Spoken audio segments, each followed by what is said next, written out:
제가 오늘 첫 번째 주제로 잡은 내용이 생활 속 창조의 증거를 찾아서.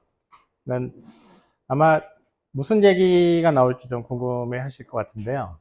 어떤 이야기가 나올지 이렇게 시작을 해 보겠습니다. 어떤 영상인지는 아시죠? 예, 오로라입니다. 오로라를 혹시 직접 육안으로 보신 분 혹시 있으신가요? 아직 여기 없으신가요?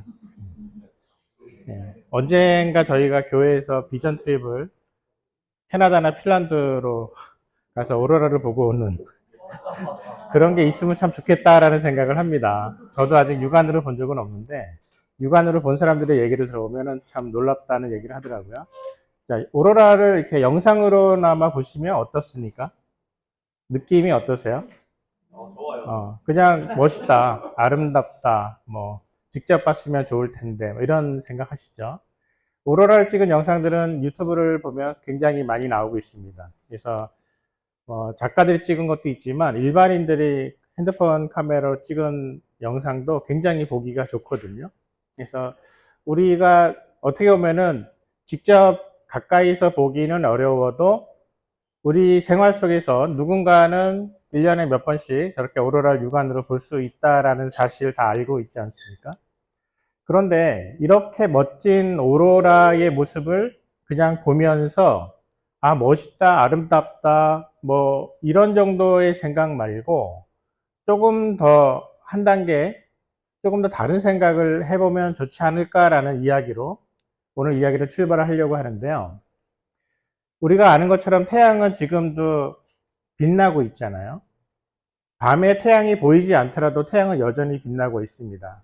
그러니까 지구의 반대편을 향해서 태양이 비치고 있는데 사실 태양이 빛나는 그런 태양의 빛은 굉장히 뜨거운 열로 계속 폭발하고 있는 거거든요. 그러니까 태양의 표면 온도가 한 6000도쯤 된다고 하는데 폭발하는 태양의 폭발력으로 인해서 여러 가지 물질들이 가스를 포함한 물질들이 태양 바깥으로 뿜어져 나가고 있거든요. 그래서 이렇게 수성을 지나서 수성은 그냥 저 태양풍이라고 불리는 저 입자들이 계속 부딪히는 것을 바로 볼 수가 있거든요. 수성 다음에는 이제 금성을 만나게 되겠죠. 금성도 역시 그냥 굉장히 커다란 별이긴 하지만 우리 지구랑 거의 비슷한 크기에. 그런데 금성을 지나서 지구까지 와서 지구를 그냥 저 태양풍이 두드려 버리면 굉장히 어려워지거든요. 살기가. 그러니까 태양의 폭발력으로 뿜어져 나가는 그 물질들, 가스들 이런 것들이 지구에 그대로 쏟아져 내리면 큰일 납니다. 그런데 우리가 살고 있는 지구는 커다란 자석과도 같습니다. 북극, 남극 해가지고 굉장히 커다란 자석. 그래서 자기장이라는 게 생기거든요. 그러니까 지구가 커다란 자석이 되면서 저렇게 들어오는 태양풍을 막아주는 방패 역할을 합니다.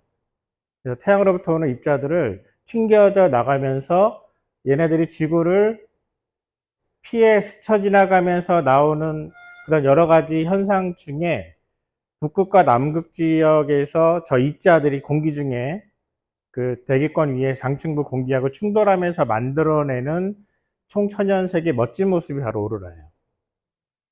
그래서 이 오로라가 어떻게 생겨나는지를 조금만 따져보면 어떤 생각을 할 수 있냐면 지금 우리가 살고 있는 이 지구는 다른 행성들과 좀 달리 태양풍이라는 굉장히 태양에서 뿜어져 나오는 그런 어마어마한 물질들을 튕겨주는, 막아주는 방패 역할을 하고 있다라는 증거가 되거든요. 그래서 이제는 이런 오로라를 봤을 때 멋지다, 아름답다 이런 이야기 플러스 감사하다라는 감사가 나올 수가 있는 겁니다. 지구를 누군가가 지키고 있다라는 증거거든요. 그러니까 이게 똑같은 오로라의 모습을 그냥 보더라도 우리는 하나님을 믿는 사람들이라면 한 가지 생각을 더 할 수가 있는 거죠. 하나님께서 하나님이 사랑하는 사람들을 지구 위에 살고 있는 우리들을 안전하게 보호하시기 위해서 만들어 놓은 장치가 제대로 동작하고 있다라는 증거예요. 그러니까 어딘가에서 오로라가 보였다라면 지금 지구자기장 정상 가동 중. 이렇게 확인할 수 있는 거죠. 오늘 제가 2시간 동안 이런 이야기를 드릴 거예요. 우리 주변에서 일어나고 있는 여러 가지 현상들을 통해서 창조주 하나님이 살아계시고 그 하나님의 창조의 섭리가 우리 눈앞에 쫙 펼쳐져 있다라고 하는 것들을 너무나도 쉽게 찾을 수 있다라는 그런 말씀을 드리려고 하는 거거든요. 자, 오늘 이제 제가 가지고 온 말씀입니다. 한번 같이 읽어보실까요? 하늘이 하나님의 영광을 선포하고 궁창이 그의 손으로 하신 일을 나타내는도다. 하늘이, 궁창이 다 그냥 지금 우리가 볼 수 있는 그런 하늘입니다. 하늘이 하나님의 영광을 선포한대요. 그러면 하늘을 보면 우리는 하나님의 영광, 선포된 하나님의 영광을 봐야 됩니다. 자, 오늘은 어떤 하나님의 영광을 보시고 오셨나요? 오늘은 가을 날씨 치고는 하늘도 좀 맑고 날도 그렇게 쌀쌀하지도 않고 덥지도 않고 굉장히 좋은 가을 날씨였거든요. 그러면 무더운 한여름이나 눈이 펄펄 내리는 겨울에는 하나님의 영광이 잘 안 보이나요? 그러니까 분명히 하나님의 영광이 하늘에 선포되고 있다. 하나님께서 손으로 하신 일이 저 하늘의 궁창에 보여진다라고 얘기하시거든요. 시편에서 그렇게 찬송을 하고 있는데 과연 우리는 그 하나님의 영광, 선포되는 영광, 하나님이 하신 일들의 섭리들이 잘 보이냐라는 거죠. 평소에 하늘만 보면 하나님의 영광이 막 보이기 때문에 하늘만 보면 막 감사가 막 나온다. 그러시는 분 혹시 나와야 될 것 같은데요. 말씀을 통해서 보면. 그래서 이런 생각이 듭니다. 분명히 하늘의 궁창이 하나님의 창조의 섭리가 드러난다고 했는데 잘 못 보고 있는 우리의 모습을 통해서 둘 중에 하나인 거죠. 저 말씀이 좀 과장되었거나 그렇게 자주 보이지는 않고 드문드문 보이는데 굉장히 자주 보일 것처럼 읽히는 말씀이거나 아니면 우리 눈이 문제가 생겼거나 어느 쪽으로 거시겠습니까? 네.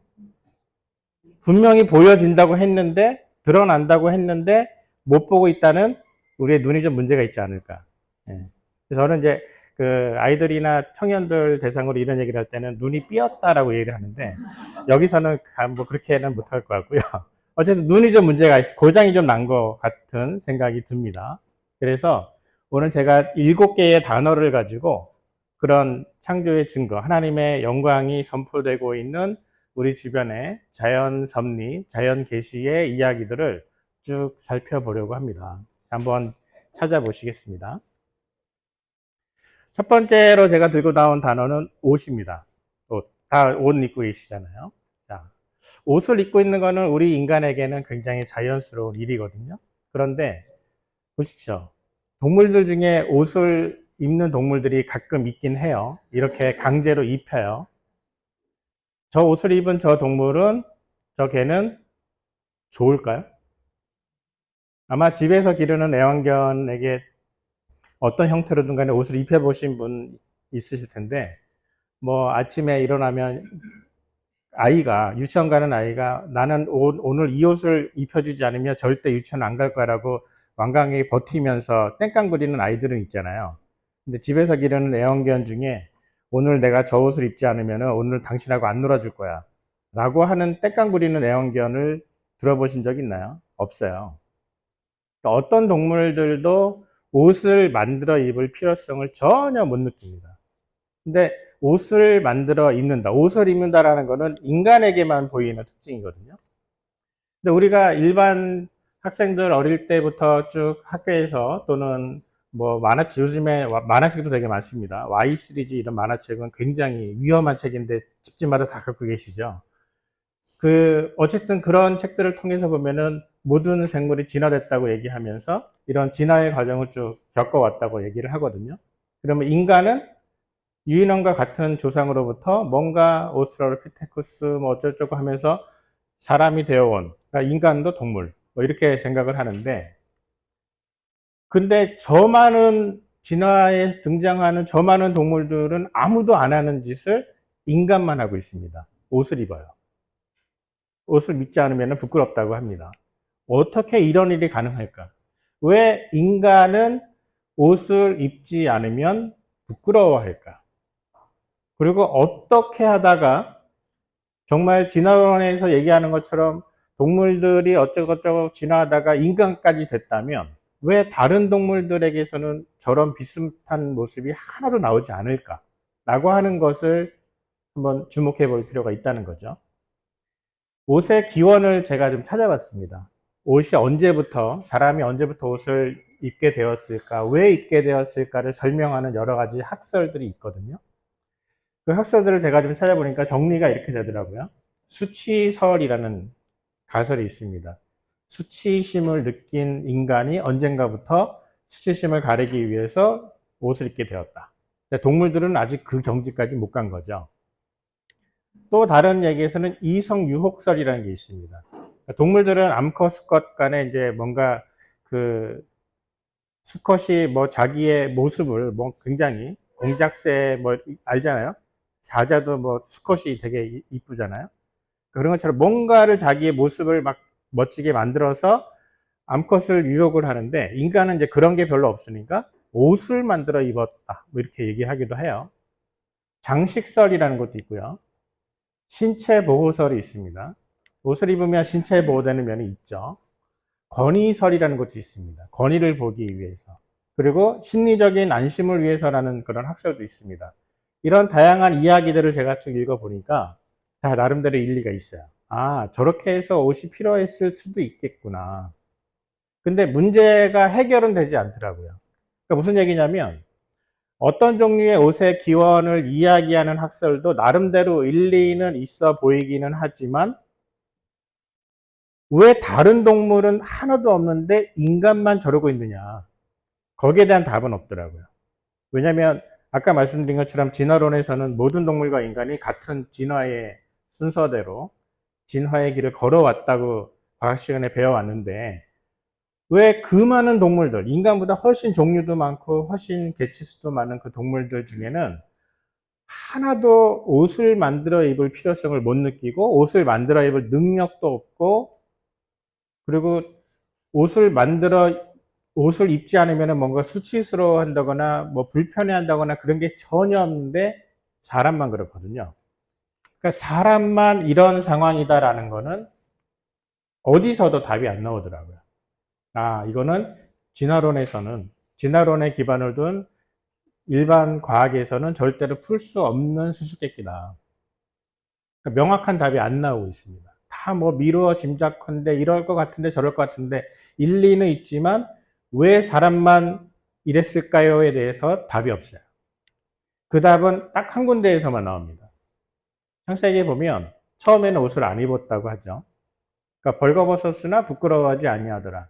사실 우리는 이 상황을 전혀 이해할 수가 없습니다. 왜냐하면 타락 이후를 살고 있는 우리들이기 때문에 아담과 하와가 타락하기 전에 옷을 벗고 있었을 때 부끄러워하지 않았다라는 그 상황, 그때의 그 심정은 어떻게 보면은 모든 인류 중에 아담과 하와 둘만 느꼈을 감정이었을 것 같아요. 그 이후에는 모두가 옷을 입지 않으면 부끄러워하게 됐으니까 옷을 입게 되는 사건이 발생을 합니다. 바로 타락이죠. 그래서 인류 시조 아담과 하와가 타락해서 선악과 따먹고 났더니 눈이 밝아지고 이제 부끄러운 줄, 옷을 벗은 게 부끄럽다라는 생각을 하기 시작을 했고 그 이후에 하나님께서 멋지게 옷을 준비를 해주시죠. 이때부터 사람만 옷을 입는 일이 시작이 되었다. 이게 바로 창세기가 얘기하는 옷의 기원입니다. 그러니까 이 내용은 적어도 다른 어떤 학설에서도 볼 수 없는 왜 사람만 옷을 입니? 라고 하는 것의 질문을 답해 줄 수 있는 유일한 설명이라고 봅니다. 그래서 옷을 입는 사람의 모습이 어떻게 보면 하나님께서 사람을 특별하게 창조하신 하나님의 창조주 되시는 증거라고 볼 수 있지 않을까라고 생각을 하는 거죠. 자, 첫 번째 단어 바로 옷입니다. 참 보면은 옷 되게 다양하게들 입어요. 이제는 옷은 단지 그냥 부끄러움을 가리기 위해서 또는 뭐 추위나 더위나 이런 것들을 피하기 위해서 입는 옷 정도가 아니라 완전히 새로운 문화, 패션 이렇게 바뀌어져 왔죠. 자, 두 번째 단어로 넘어가 볼게요. 두 번째 단어는 요리입니다. 뭐 점심 맛있게 드셨죠? 예. 뭔가 누군가 요리를 한 음식 또는 직접 하셨든지 어쨌든 우리는 음식을 요리해서 먹는 유일한 존재입니다. 자, 똑같은 질문을 드려볼게요. 요리하는 동물 보셨습니까? 예, 만화에서는 자주 나옵니다. 그래서 톰과 제리에서 열심히 요리를 하죠. 그래서 보면은 뭐 인간이 요리하는 거하고 별 차이는 없지만 현실에서는 저렇게 요리하는 동물은 볼 수가 없습니다. 그러니까 요리라는 거는 음식에 대한 뭔가 굉장히 특별한 생각과 기술이잖아요. 그러니까 그런 정도의 수준에 올라 있는 동물이 없는 거죠. 어디에서도 동물이 자기의 음식 문화를 개선하기 위한 노력을 기울이고 있다 본 적이 없습니다. 그래서 동물들과 인간의 먹는 모습은 완전히 달라요. 자, 그러면 이게 이제 뭐 그 씨 같은 거잖아요. 깨 뭐 이런 거, 씨. 저런 씨, 다양한 씨, 포도씨, 뭐 참깨, 들깨 가지고 그런 씨 이런 것들을 으깨고 볶아서 으깨서 하면은 기름이 나오잖아요. 다양한 기름이 나옵니다. 어떻게 알았을까요? 씨앗을 막 어떻게 잘 하면은 굉장히 다양한 종류의 기름, 그리고 이 기름은 뭐 무칠 때 써야 되고 어떤 거는 다른 요리를 할 때 이렇게 바닥에 까는 그런 있잖아요. 식용유 같은 거. 그러니까 다양하게 기름을 예전에 집에서 이제 그 깨순이 가지고 깨를 만드는 일이 있었는데 참깨하고 들깨가 하나는 참기름 하나는 들기름 이렇게 나오는 것 같더라고요. 그거 어떻게 알았고 그거는 또 어떤 식으로 맛이 다르고 용도가 다르다라는 거를 인간이 어떻게 알았을까요? 언제부터? 굉장히 요리 음식과 관련돼서는 우리가 생각하면 생각할수록 굉장히 신기한 일들이 많아요. 어, 이런 음식은 도대체 언제부터 어떻게? 근데 이거를요, 우리가 조금만 면밀하게 살펴보면 보통 일이 아니라는 걸 알 수 있습니다. 제가 요 강의들을 준비를 쭉 해오면서 예전에 김치에 대한 조사를 좀 해본 적이 있거든요. 한국에 김치 파는 사이트가 있습니다. 김치가 몇 종류쯤 될 것 같으세요? 김치 사이트에 쇼핑몰에 팔고 있는 김치의 종류가 제가 한 10년 전쯤에 봤던 게 한 300개쯤 됐습니다. 그렇게 많은지 몰랐어요. 저는 한 수십 개 정도 되겠지라고 했는데 이름만 들어봐도 뭐 도저히 상상이 안 가는. 근데 김치가 굉장히 종류가 많아도 그 안에 들어가는 종류는 뭐 별로 많지 않잖아요. 배추, 무, 고춧가루에 뭐 뭔가 파 종류 좀 들어가고. 근데 저거를 지역마다 계절마다 굉장히 다양한 음식을 만들어서 다양한 김치를 만들어 먹거든요. 우리나라의 그 전통적인 음식인 김치만 하더라도 몇백 년 동안에 굉장히 다양한 방식으로 만들어서 누리고 있다라는 거잖아요. 어떤 동물도 할 수 없는 일입니다. 굉장히 다양한 이런 음식을 즐기고 있는 인간의 모습을 한번 언제 어떻게 시작을 했을까? 기원을 생각을 해보자라는 겁니다. 그냥 보기만 해도 예, 다시 이 정도면 다시 한번 점심을 드시고 싶을 만큼 굉장히 맛있어 보이잖아요. 인간만 저러고 살아요. 그래서 그거 보면은 그 음식 중에 이런 음식 있죠. 이제 발효하는 음식 있잖아요. 우리나라도 발효 음식 되게 많죠. 장 종류 되게 발효 많이 하고 그러는데 발효 음식을 한번 생각해 보세요. 발효라는 거는 다른 말로 조금 그 약간 얘기하면 썩히는 거잖아요. 그럼 이거를 그냥 우리가 어릴 때 배워왔던 진화론이라는 측면에서 그냥 인류는 동물들이 어떻게 하다가 진화해서 어떻게 나온 그런 존재야 라고 하는 그 기반에서 발효 음식을 만들게 된 인간의 모습을 상상해 보세요. 어떻게 만들었을까? 제가 상상력을 동원해서 소설을 한번 써보겠습니다. 음식을 보관하다가 잘못 보관해서 썩었어요. 뭐 유제품을. 근데 어떤 인류의 조상 하나가 굉장히 호기심이 많아서 그걸 버려야 되는데 섞어서 막 냄새 나는데 그 맛을 본 거예요. 근데 그 조상이 입맛이 좀 독특해서 그 시큼한 그 맛이 맛있다고 생각을 한 거예요. 그래가지고 옆에 사람들한테 먹인 거죠. 근데 다들 뭐 그냥 괜찮네. 그러다 보니까 그러면 앞으로 좀 썩혀서 먹어볼까? 뭐 이런 식으로 생각을 하면서 시행착오를 겪어가면서 어느 정도로 썩었을 때 몸에 유익하고 뭐 맛있게 되는지를 터득을 하면서 후대에 계속 음식을 발효해서 먹는 기술들을 전수했다. 뭐 이런 식으로 생각해 볼 수 있거든요. 근데 반대로 어떻게 생각해 볼 수 있냐면, 인간이 원래부터 굉장히 지혜로웠고 완벽한 존재였기 때문에 음식 재료를 볼 때에 통찰이 있는 거죠. 저 음식은 어떻게 먹는 게 가장 맛있을 것 같아. 라고 해서 그 지혜를 가지고 다양하게 시도해 가면서 음식 문화를 만들어 누렸을 것이다. 이렇게 볼 수도 있거든요. 그러니까 음식 요리하는 모습만 보더라도 우리는 생각을 다르게 해볼 수 있다는 거죠. 그래서 놀라운 거는 저런 발효 음식이 성경에도 나오더라고요. 그러니까 성경에 보면 물론 제일 처음에 나오는 발효는 아마 노아가 대홍수 끝나고 포도주를 만들고 먹고 취했던 그런 사건을 보면서 포도주, 과실주를 만드는 그런 걸 볼 수가 있는데, 출애굽할 때 무교병, 그러니까 베이킹소다, 이스트 뭐 이런 거잖아요. 그 다음에 치즈라는 얘기가 다윗 시대에 나오더라고요. 치즈 10덩이 가져다가 뭐 이렇게 선물로 주는 얘기 나오고요. 꿀과 버터와 양과 치즈 얘기가 또 나옵니다. 버터 얘기도 나오고요. 그래서 성경에 보면은 한 3000년도 더 전에 이런 발효 음식을 자연스럽게 만들어 즐기는 모습들이 나오거든요. 그러니까 과연 음식을 요리해 먹는 인간의 수준은 어느 정도의 수준인지를, 이거를 창조와 진화라는 관점에서 한번 따져볼 필요가 있다는 거죠. 그래서 사실 우리가 음식을 만들어서 먹는 그 인간의 특별한 모습을 통해서 첫 번째로 생각해 볼 수 있는 게 바로 주기도문에서 늘 우리가 기도하는 거 있잖아요. 일용할 양식을 주신 분께 감사하는 거. 우리에게 특별한 음식 재료를 통해서 요리할 수 있는 지혜를 주시기도 하고, 그렇게 해서 맛있게 음식을 나눌 수 있는 그런 상황을 만들어 주신 거잖아요.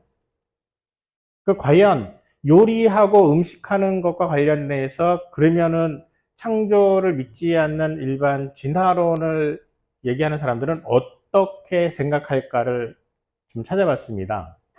지금 여기 나오는 이 그림은요, 석기 시대에 불을 발견한 인류의 모습이라는 그런 교육용 영상이에요.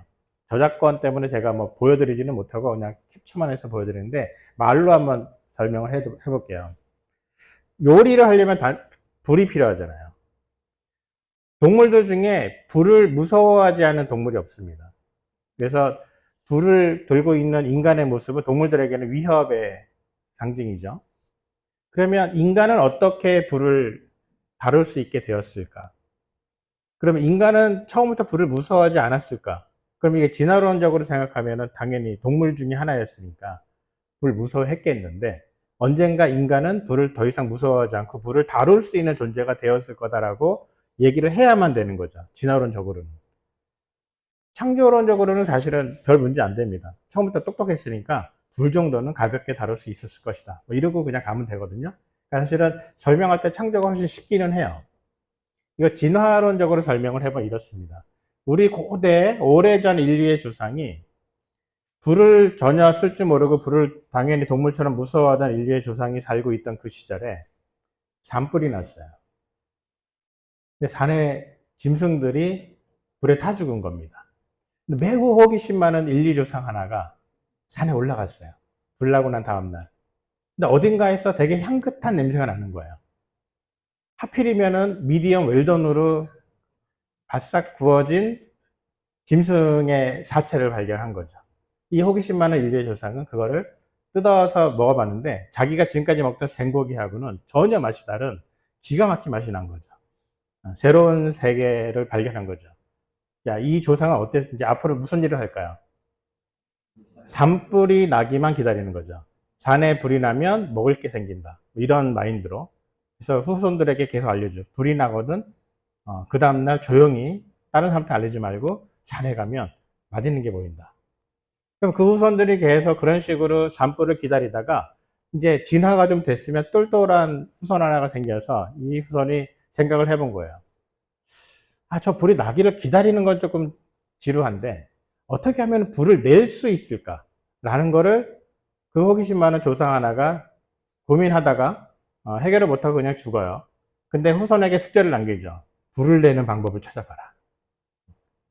그래가지고 후손들이 쭉 해서 뭐 몇만 년이 흘렀는지 어쨌든 그러다가 결국은 후손 중에 누군가가 뭔가 나뭇가지라 이런 거를 막 비비고 그러면은 거기서 마찰열이 일어나서 뜨거워지고 거기에 불이 붙는다라는 사실을 우연찮게 발견을 해가지고 이제는 불에 태워서 고기를 먹는, 그러니까 짐승을 그냥 먹지 말고 태워서 먹어라.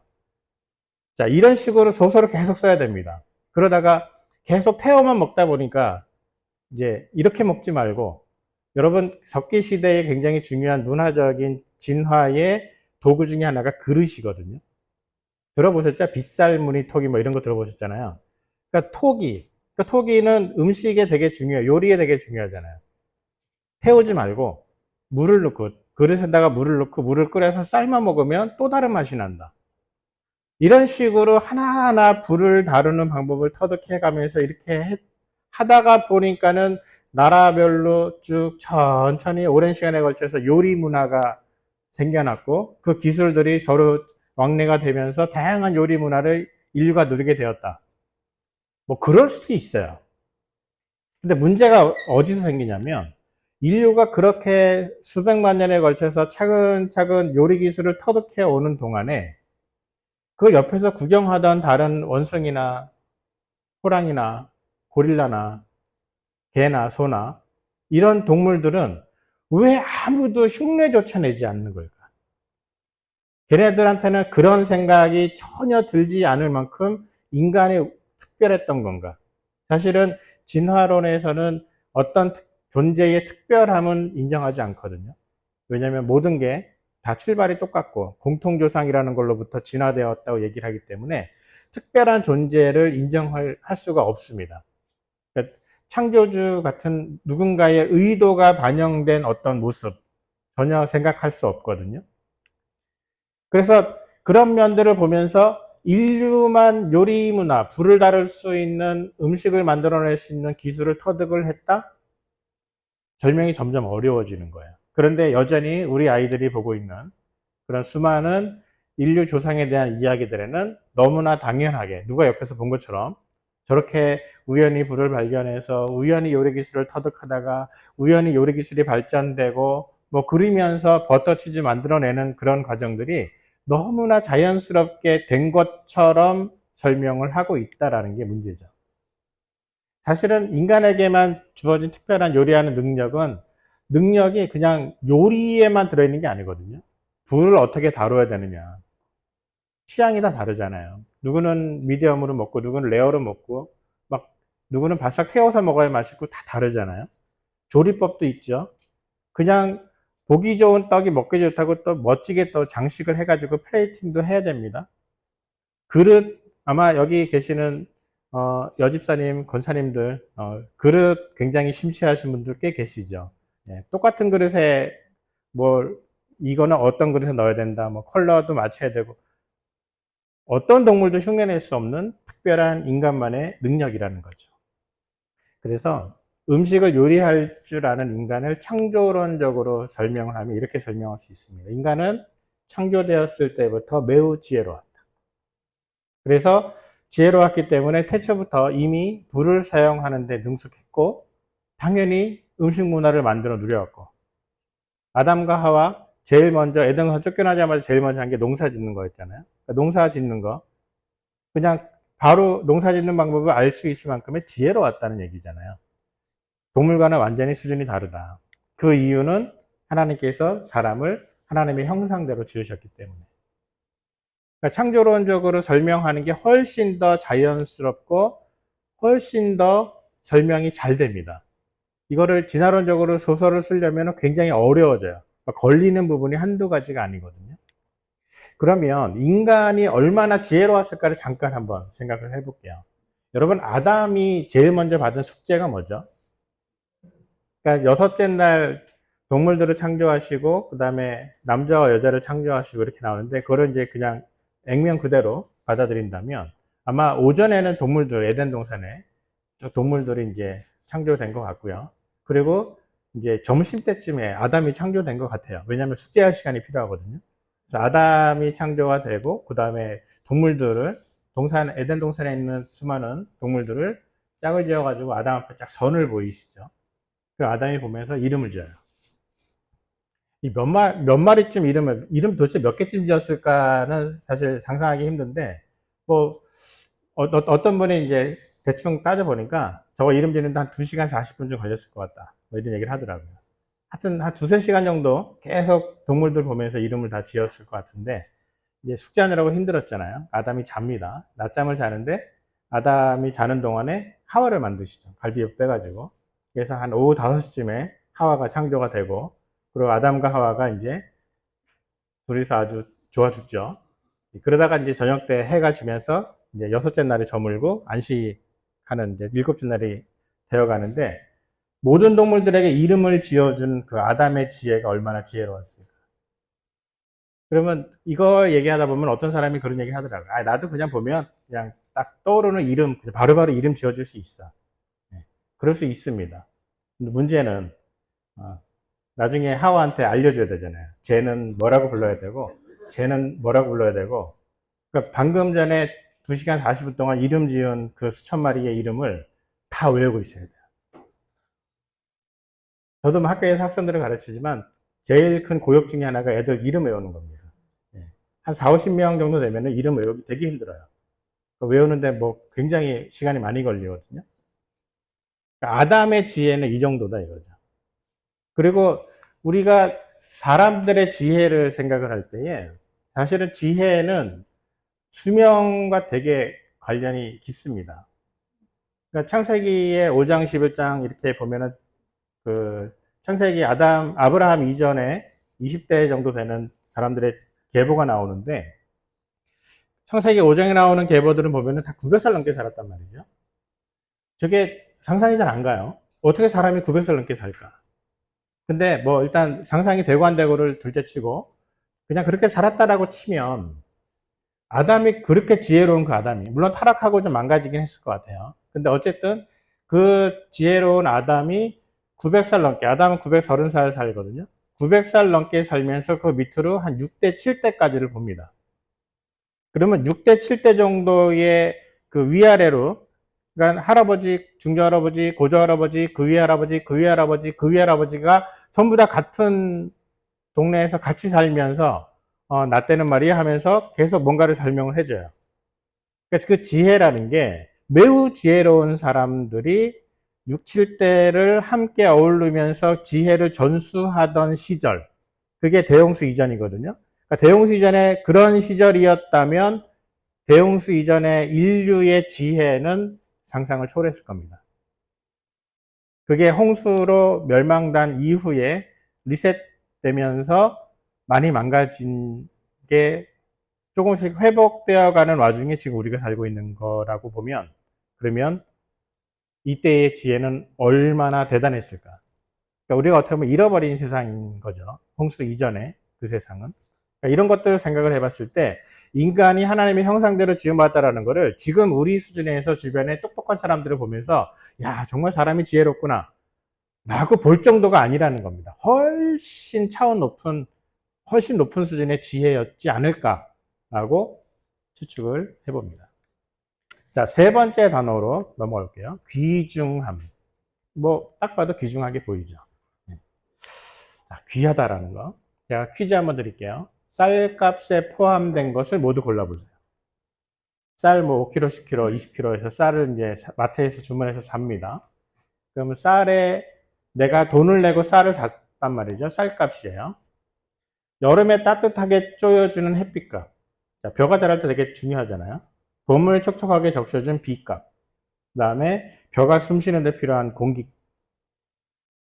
그 다음 네 번째, 농부가 농사 짓고 추수한 수고비. 자, 이 네 개 중에 여러분이 지불한 쌀값에 포함된 내용은 어떤 게 있죠? 네, 4번밖에 없어요. 1번, 2번, 3번은 분명히 이 쌀이 여기까지 오기에 정말 중요했던 건데, 필요한 건데. 근데 돈을 지불한 적이 없어요. 농부가 대신 냈을 리도 없잖아요. 이걸 이제 조금 심하게 얘기하면 이렇게 얘기합니다. 뭔가를 돈을 내고 가지고 왔는데 돈을 지불하지 않은 채 가져온 게 있어요. 우리가 그런 사람 뭐라고 부르죠? 예, 도적이라고 그러죠. 돈을 지불하지 않고 뭔가를 가져갔어요. 분명히 나는 돈을 내고 쌀을 사는데 이 쌀 안에 내가 지불하지 않은 값이 포함되어 있다는 얘기죠. 이런 생각 해보셨나요? 그러니까 사실은 그렇게 따질 게 되게 많아요. 생수 지금 마시잖아요. 생수 한 병을 마실 때 생수 한 병에 뭐 500원, 1000원 이렇게 내고 마시는데 생수 한 병의 원가 계산표를 쭉 살펴봤는데 뭐 인건비, 약품비, 유통비 뭐 별의별 그 하다못해 그 생수 뚜껑값까지 다 포함이 돼서 원가가 계산이 되는데요. 아무리 뒤져봐도 물값이 없어요. 우리가 지불하는 생수에 물값을 한 번도 치른 적이 없더라고요. 전부 다 물 말고 나머지 값만 치렀다는 얘기죠.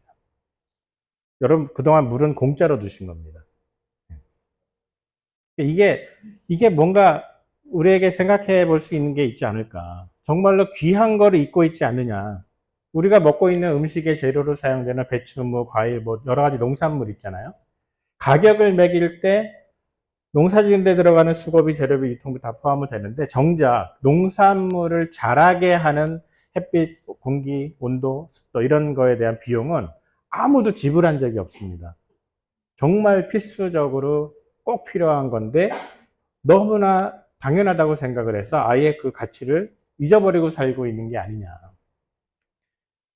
굉장히 중요한 귀중한 게 하나 있더라고요. 우리가 숨쉬는 공기. 가끔 SF 영화에 보면은 그 공기가 없는 행성이나 이런 데 떨어지면은 뭐 산소 남아있는 용량이 자기 수명이잖아요. 그러니까 우리가 마음껏 들이마시는 공기가 없는 우주 바깥의 우주 공간, 진공 상태를 떠올려 보면 공기가 없으니까 공기의 압력도 없고 그렇기 때문에 몸에 있는 압력으로 꽉 차 있는 수분들이 진공 상태의 우주복 없이 바깥에 던져지면 몸속에서 몸 밖으로 다 빠져나가면서 1분도 안 돼서 죽어요. 그러니까 지구 위에서 우리가 아무 생각 없이 들이마시고 있는 공기도 값을 따질 수 없을 만큼 매우 매우 귀중하다라는 거. 그러니까 이게 너무나 당연한데 너무나 귀중했던 거를 떠올려 볼 수 있는 거죠. 그렇기 때문에 우리가 잊어버렸던 귀중함에 대해서 감사할 필요가 있습니다. 여기 보면은 아이가 인사를 하고 있는 누구한테 인사를 하고 있죠? 매장 앞에 서 있는 마네킹한테 인사를 하고 있어요. 얘는 그냥 자기보다 키 큰 어른이 자기한테 인사를 하니까 그 인사를 그냥 받을 수 없어요. 그러니까 맞절을 하고 있습니다. 요즘에 이렇게 가정교육하는 집이 별로 없어서 문제기는 하지만 어쨌든 감사함을 어릴 때부터 잘 배운 아이 같아요. 잊었던 귀중함을 한번 떠올려 보시면 좋겠습니다. 우리가 아침에 눈을 떴을 때 해가 뜬 그 하늘을 보면서 아, 오늘 해가 떴구나. 저녁 때 해가 지는구나. 하지만 그게 우리에게는 감사거리라는 거죠. 해로 낮을 주관케 하신 이에게 감사하라. 그분의 인자하심이 영원하다. 우리에게는 사실은 이런 감사함이 잊어버린 감사함이 너무 많은 거예요. 그러니까 창조주 하나님을 생각하게 되면 창조주 하나님이 쫙 풀어놓으신 수많은 감사거리들을 우리가 그냥 스쳐 지나갈 수 없다라는 얘기를 하는 겁니다. 그래서 물론 가장 큰 사랑, 감사는 예수님이 우리를 사랑하시는 거지만 우리가 우리 주변에서 생활 속에서 찾아볼 수 있는 감사거리 너무나도 많거든요. 숨 쉬는데 필요한 공기. 공기 없으면 큰일 나잖아요. 따뜻함과 밝음을 주는 햇빛. 높은 산에서 솟아나 흘러내리는 샘물. 지구의 평균 온도가 유지된다는 건 굉장히 큰 축복입니다. 적당한 범위의 온도. 풍부한 물. 물만 있으면은 뭐 생명체에서 있을 거라고 우주과학자들 난리 치고 있잖아요. 근데 지구에 그렇게 풍성한 물, 지표가 70%가 물이거든요. 여름철에 시원하게 부는 바람, 그 다음에 때를 따라서 내리는 비, 이런 것들이 전부 다 감사거리라는 거거든요. 그래서 사실은 귀중함에 대한 생각을 조금만 바꾸면, 아, 이런 모든 것들, 우리가 잊었지만 귀중했던, 너무나 흔하고 당연하다고 생각했던 그 감사거리를 통해서 우리를 끊임없이 지키고 계시는 창조주 하나님을 떠올릴 수 있다. 이게 바로 감사다. 그래서 이 귀중함에 대한 생각을 하면서 우리는 창조주 하나님의 형상대로 지음받은 특별한 존재라는 사실을 생각해 볼 수 있다는 얘기입니다. 자, 한 가지 얘기를 더 하고 좀 쉴게요. 예, 선물입니다. 네 번째 단어입니다. 선물. 선물 받으면 다 좋아하시죠? 자, 오늘 특별한 선물 이야기를 해보려고 합니다. 이제 단풍 시즌이죠. 단풍 놀이 좀 있으면 가실 거잖아요. 그쵸? 예. 단풍 어디로 가시나요? 단풍 보러. 예. 우리나라에서 단풍 보러 가는 동네 중에 제일 유명한 데 중에 하나가 내장산. 예, 내장산 단풍 제일 유명하다고 얘기하는데요. 단풍이 왜 생길까? 요맘때쯤 되면 단풍이 왜 생길까를 중학교 때쯤에 과학 시간에 배웁니다. 그래서 뭐 이런 식으로 배워요. 그래서 푸르던 이파리가, 녹색의 이파리가 추워지면은 뭐 스스로를 보호하기 위해서 엽록소가 파괴가 되고 다른 뭐 성분이 나오면서 뭐 빨갛게 되기도 하고 노랗게 되기도 하고 이런 얘기 들으면은 재미없거든요. 그러니까 이런 얘기 말고 저거 왜 생길까? 한번 생각을 해보는 거죠. 그러니까 과학적으로 메커니즘을 따지자는 게 아니라 그냥 이유를 따지자는 겁니다. 단풍이 왜 생길까? 지금 보이는 이 단풍은요, 그 강원도 원주에 있는 그 원주의 연세대학교 캠퍼스가 있거든요. 우리나라의 대학교 중에 캠퍼스 이쁘기로 5손가락 드는 학교입니다. 저도 이제 원주에 있을 때 자주 갔었는데 진짜 이뻐요, 캠퍼스가. 그 캠퍼스에 단풍 들던 날에 누가 드론으로 촬영했던 영상을 유튜브에 올린 거거든요. 진짜 예뻐. 저분 같은데. 근데 단풍이 생기는 거를 곰곰이 한번 따져보면 정말 기가 막힙니다. 단풍이 왜 생기냐? 왜? 라는 질문을 던지기 위해서는요, 뭐가 필요하냐면, 뭐 때문에, 누구 때문에, 이런 생각하는 거죠. 자, 아까 단풍놀이 얘기했잖아요. 어떤 집에 기르는 애완견이 있어요. 근데 주인이 단풍놀이 시즌에 단풍놀이를 가기로 작정했습니다. 그래서 큰맘 먹고 내장산을 가요. 근데 고민을 합니다. 저 개를 데려갈까 말까.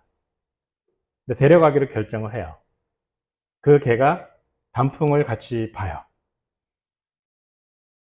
눈물을 뚝뚝 흘리면서 내가 주인을 잘 만나서 옆집 개는 단풍놀이에 못 따라갔는데 나는 단풍놀이에 따라갔구나. 그러면서 굉장히 즐거워하면서 그 단풍을 즐길까요? 상상이 안 가죠. 그런 일이 일어나지 않습니다. 산속에 사는 늑대가 단풍 시즌에 정서적으로 충만함을 느끼면서 단풍을 즐긴다? 생각할 수 없잖아요.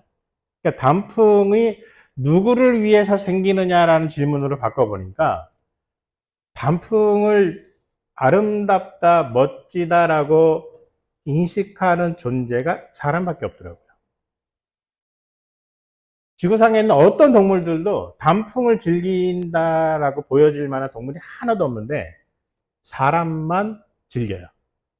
요 시즌 되면은 사람들은 단풍 보려고 난리도 아닙니다. 그래서 제가 제 나름대로 추측을 한 겁니다.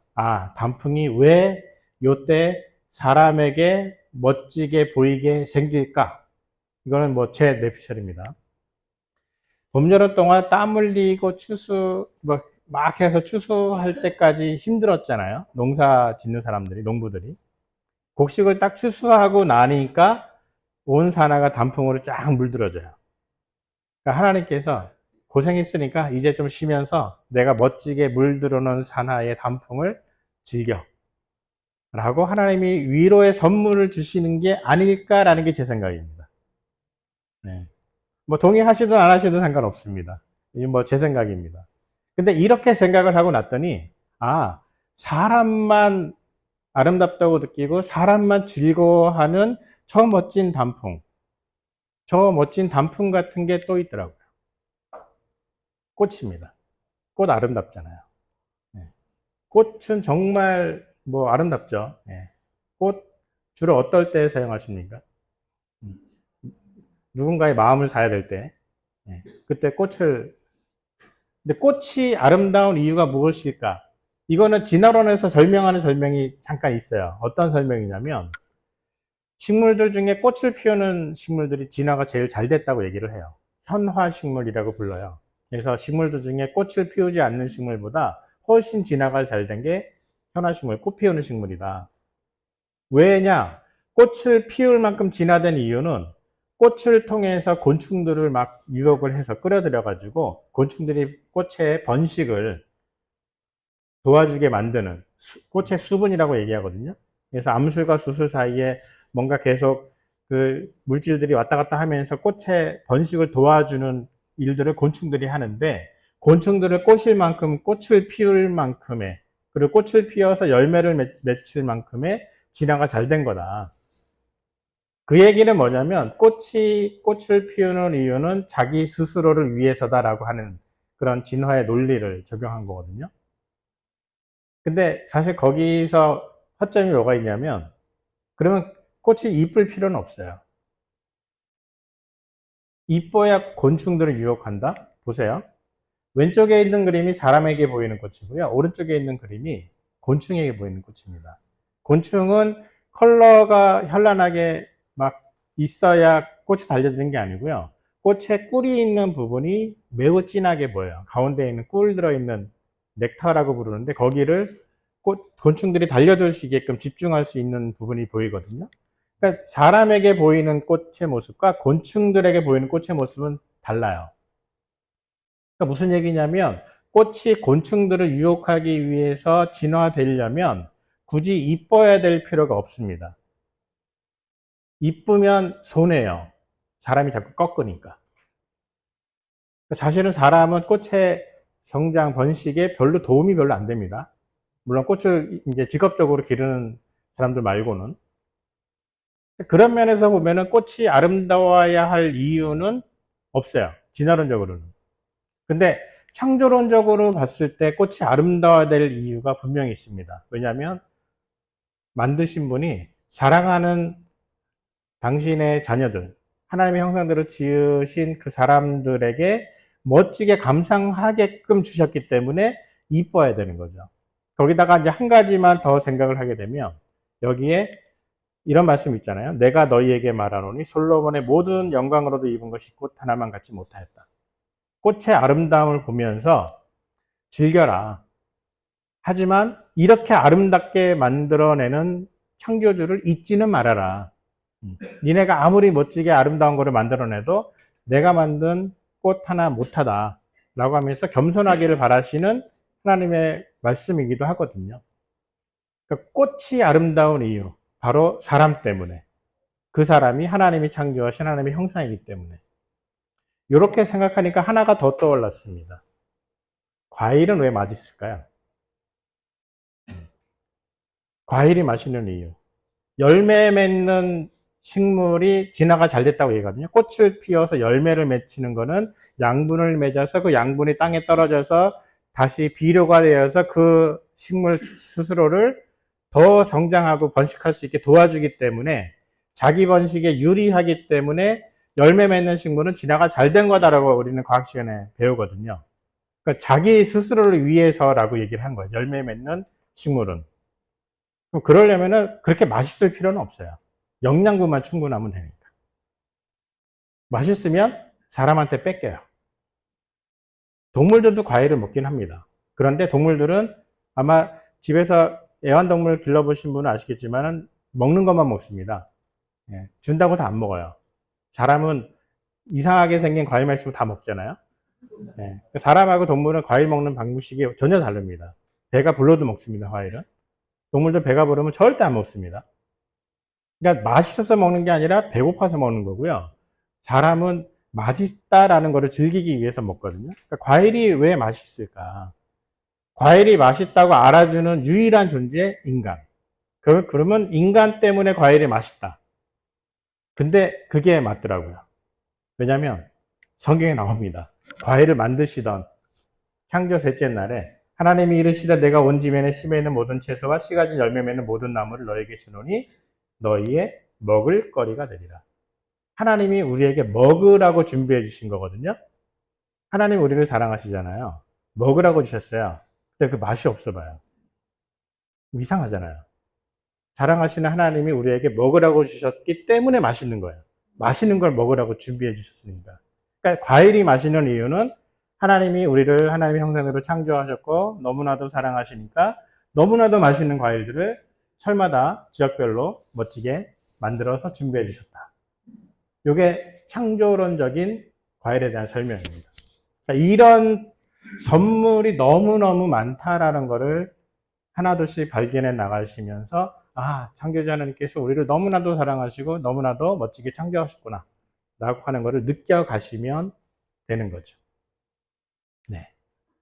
조금 쉬었다가 그 다음 얘기를 할 건데요. 그거 전에 오늘 열매 얘기 설교 시간에 들었잖아요. 제가 준비한 내용에도 그 열매 얘기가 있어서 우리가 맛있는 과일을 열매를 먹으면서 예수 그리스도로 말미암아 의의 열매가 가득하여 하나님의 영광과 찬송이 되기를 원하시는 그런 주님의 음성도 함께 들으시면 좋겠다라는 생각을 해봅니다. 네. 자, 5번째 단어가 나오는데요. 질서입니다. 질서. 그러니까 그림에서 보는 것처럼 줄 서 있으면은 보기 좋잖아요. 예. 그래서 아이들 초등학교 가면은 지금은 잘 모르겠는데 예전에는 앞으로 나란히 줄 서는 거 1번, 2번, 3번 줄 서고 하는 거 그 배우잖아요. 그 질서를 배우는 거죠. 그러니까 질서는 줄을 맞춰서 순서대로 뭔가가 진행되는 게 다 질서입니다. 자, 그러면 질서를 만들려면 뭐가 필요할까요? 지금 질서를 만들고 있어요. 저 사람이 사무실에 어지러워진 그런 환경을 개선하기 위해서 지금 사무실 정리를 하고 있습니다. 굉장히 이제 빠르게 비디오를 돌리고 있기 때문에 저렇게 빨리 움직이는 건 아니지만 어쨌든 질서가 만들어지고 있잖아요. 그럼 우리가 보고 있는 수많은 세상의 질서를 얘기를 할 건데 일단 질서의 특징은 첫 번째 목적이 있어야 됩니다. 방을 채워야 되겠구나. 방을 채워야 될 필요성을 느끼고 채워야 되겠다라는 그런 목적을 정하는 거죠. 두 번째, 질서를 만들기 위해서는 반드시 설계라는 과정이 필요합니다. 어떻게 치울까를 고민해야 돼요. 그러니까 그 정도의 지혜가 필요한 거죠. 그러니까 이 사람은 머릿속에 치우기 전에 치우고 나서 정리한 이후에 질서가 부여된 이후의 모습을 머릿속에 그렸을 거예요. 그리고 세 번째는 노력이 있어야 됩니다. 질서는 생각만 한다고 절대 안 생기고요. 반드시 에너지가 투입돼야 돼요. 그러니까 이 사람이 지금 몇 분 동안에 열심히 노력을 한 결과 깨끗하게 정리가 되었다는 거죠. 이게 질서입니다. 그러면은 이제 우리 주변의 질서를 한번 따져볼게요. 질서를 뭐 좀 어려운 단어라고 생각이 드시면 바꿔서 순서라고 보시면 돼요. 우리가 주변에서 볼 수 있는 순서. 봄, 여름, 가을, 겨울. 봄이 지나면 여름. 그러니까 여름이 길든 짧든 우리가 지금 봄과 가을이 점점 짧아지고 있지만 봄과 가을이 없지는 않잖아요. 있어요. 그래서 반드시 봄, 여름, 가을, 겨울에 순서가 매겨져서 순서가 나가고 있다는 거죠. 그러면 이게 질서고요. 질서라는 거는 아까 말씀드린 것처럼 누군가의 목적과 누군가의 설계와 누군가의 노력이 필요합니다. 자, 아직까지는 연결이 좀 잘 안 될 수가 있는데요. 자, 또 하나의 질서. 1월 달부터 12월 달까지 12번의 달이 지나면 1년이 지납니다. 그래서 1월부터 12월 가고 다시 돌아오면 다시 1월. 그럼 1년이 지나요. 한 해는 12달.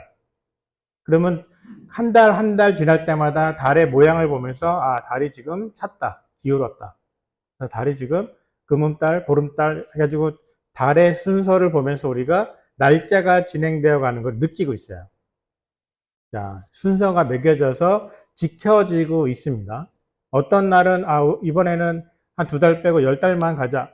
없어요. 그런 거 없습니다. 물론 양력과 음력의 차이로 인해서 뭐 윤년, 윤달 이런 것들의 개념이 들어가긴 하지만 어쨌든 순서는 지켜지고 있다는 거죠.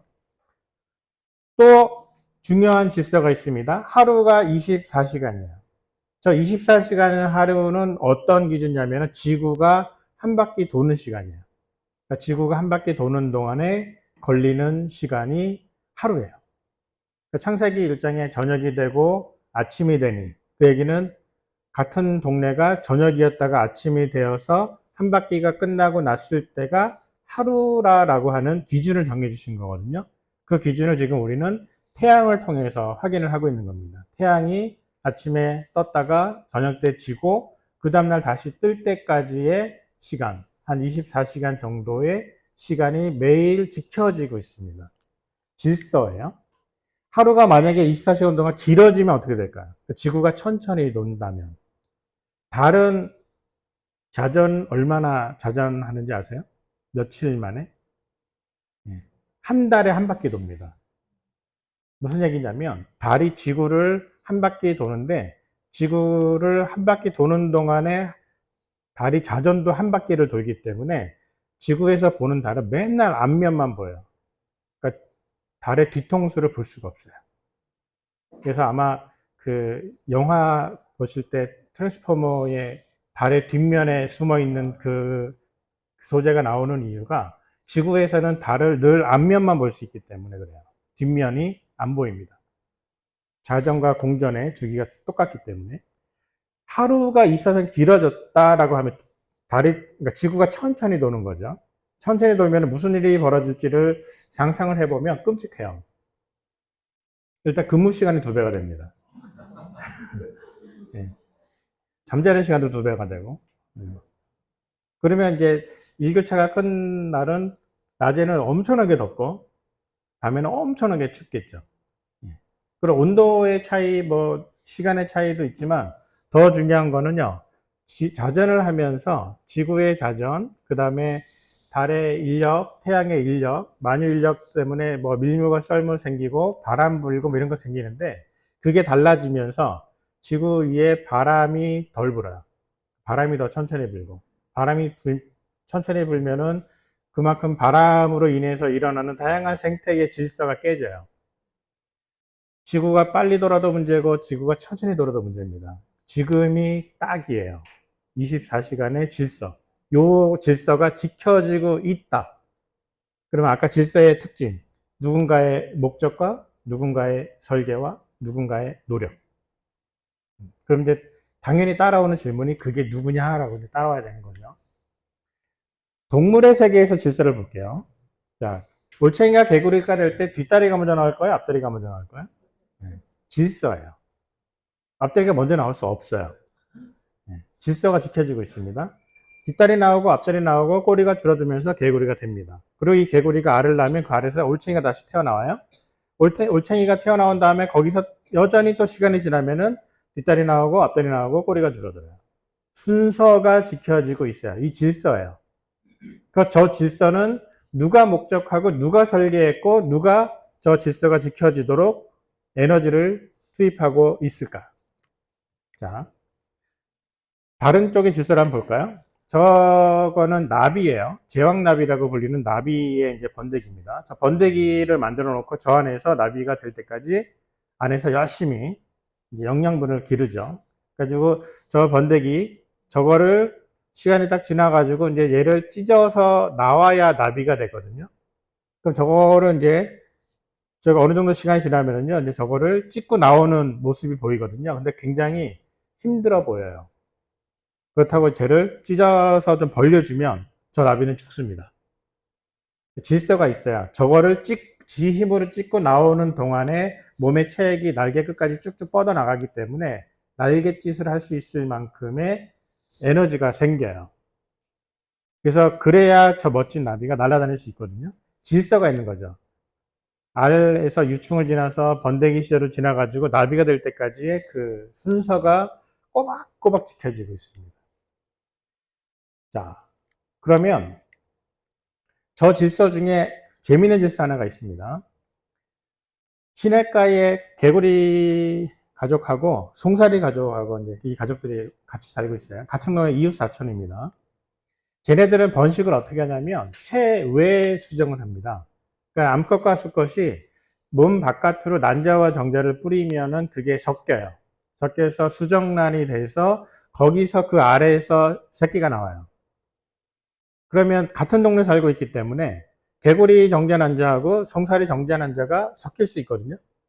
충분히 물리적으로 섞일 수 있겠죠. 같은 동네에서 영역을 잡아놓고 야 내가 여기다가 정자난자 뿌릴 테니까 너는 절대 못 뿌려. 서로 간에 뭐 이렇게 타협하고서는 뭐 의견 조율하고 그럴 리가 없으니까. 그러니까 체외 수정하는 수많은 동물들은 그냥 자기들이 좋아하는 장소에다가 막 뿌려요. 그 안에서 수정란이 생긴단 말이죠. 그러면 개구리 정자와 송사리 난자가 만약에 같은 곳에 뿌려져서 합쳐져 가지고 그게 수정란이 되어서 거기서 뭔가가 튀어나오면 이게 뭐라고 불러야 될까요? 개사리 송구리 뭐 이렇게 불러야 되나요? 근데 굉장히 신기하게도 절대로 수정란이 안 생깁니다. 아마 이런 기억 있을 겁니다. 두 명이 짝꿍으로 앉던 책상을 쓰던 옛날, 요새는 다 1인 책상을 쓰는데, 두 명 있을 때 가운데 선 긋는 거 해보셨죠? 예, 선 긋고 이제 넘어오면 내 거, 뭐 이런 거 있잖아요. 그 선을 긋는다라는 게 선을 지켜야 된다는 얘기잖아요. 그러니까 지켜야 되는 선이 있어요. 근데 어린 시절에 학교에서 짝꿍의 선을 안 넘어가 본 사람이 없어요. 다 넘어가 봅니다. 넘어갈 수 있어요. 그 선은. 큰일이 일어나지 않아요.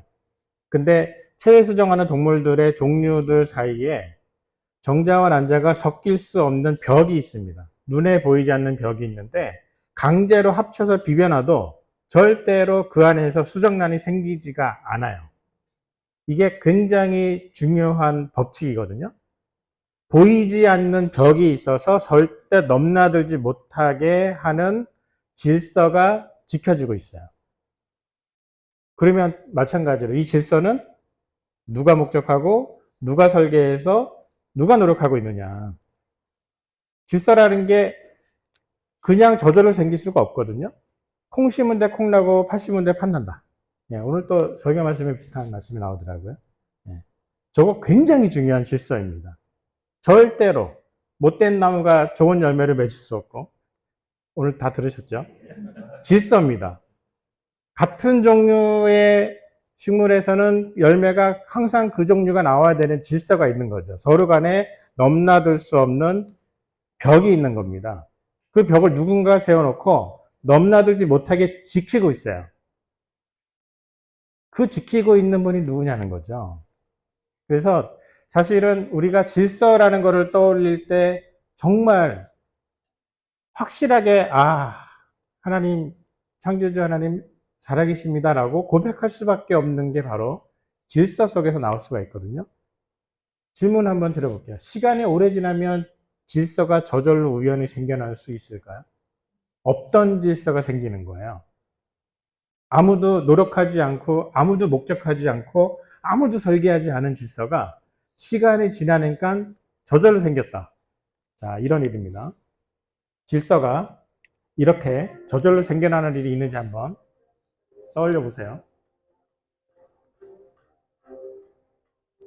많은 사람들이 바라는 바긴 하지만 실제로 일어나냐 이거죠.